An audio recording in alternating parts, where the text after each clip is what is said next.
बिस्मिल्लाहिर्रहमानिर्रहीम। इल्म तां दुनिया जो दस्तूर आहे, इल्म अंदर लाए नूर आहे। इल्म तां अदब, इल्म शऊर आहे, इल्म बिना आदमी बेनूर आहे। इल्म हया, इल्म शर्म, इल्म शुरह, इल्म बिना आदमी जन मजबूर आहे, इल्म बिना आदमी जन मजबूर आहे। हाँ शुरू करियां थी अल्लाह पाक नाले सां जेको वॾो मेहरबान बाज़ार आहे। हिते वेठल मौजूद महिमान जनाब पंतवत आहे, मोहतरम उस्ताद साहिबान ऐं मुंहिंजा शागिर्द साथियों, अस्सलामु अलैकुम। मुझे नालो बिस्मा रहीम है जो तैलुक इस्लाम लीडरशिप से कल खोला है। अज मुझे जे मौजूद दे ॻाल्हाइण जो शरफ मिलियो वो है औरतों की आला तैलीम।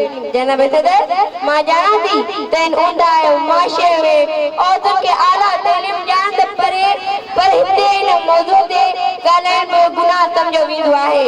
खुदा जाने के रंगीन जवन में छो न जमियासी तुड़ियासी दामन तेरा में खुशबू आ जाए।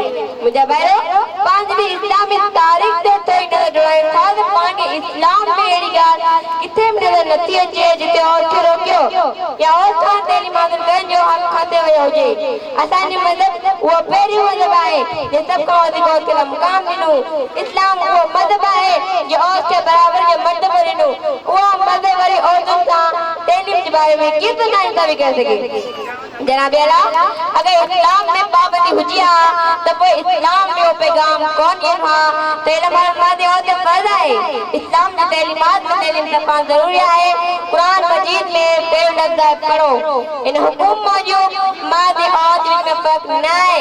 हजरत मोहम्मद सल्लल्लाहु अलैहि वसल्लम की पेजी पेरी गवारी हजरत खदीजा कुबरा एक आला तालीम या मुतकार और हुई।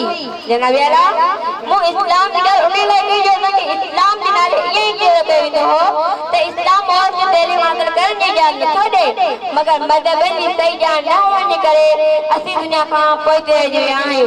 पर हकीकत में जे के इस्लाम में नजर प्रैक्टिस जे तो और इज्जत छाए या उनका तंगेरा है पर न के का तो मुझे जहालत में जगड़ियल मगरूर मानो की और इज्जत कर जिन जो कर मगरूर में आसमान के दछुए और के गुलाम रखने के रवायत में जो है मार लफ्ज़ तशीदा कर लफ्ज़ कयो है और तो जो मतलब है क्या कमजोर असा बार-बार लफ्ज़ इस्तेमाल करता है तो मर्दी मुझे मतलब कमजोर है मगर जनाब आला असा और तुम शे के रद्द कर छडियो है और तू आने तालीम के मैदान में बदन का मुकाबला कर दियो वचन वो सीएसए जो एग्जाम हुजे या को कॉम्पिटिटिव एग्जाम हुजे असा छोकरियों इन दौर में कामयाब थी लगा थी असा समझती कारोबारी जेरियन उन्हें रस्मन का बेदात की जुगायो खुदारा हाने असा औरत के शदीद तालीम दियो तजी असाब है कि शदीद दौर में पेज लगी तो कौन का गुजारने काबिल थी लगो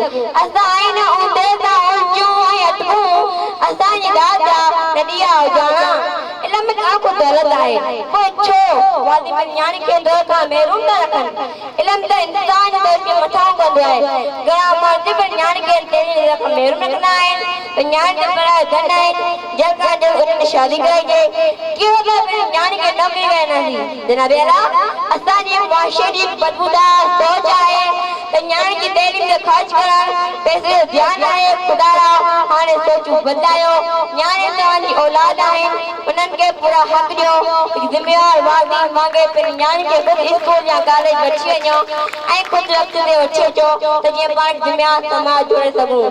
सिरते हर तकलीफ़ बसायो लेकिन पंहिंजा ॿार पढ़ायो हर मुश्किल सां मुंहुं अटकायो लेकिन पंहिंजा ॿार पढ़ायो।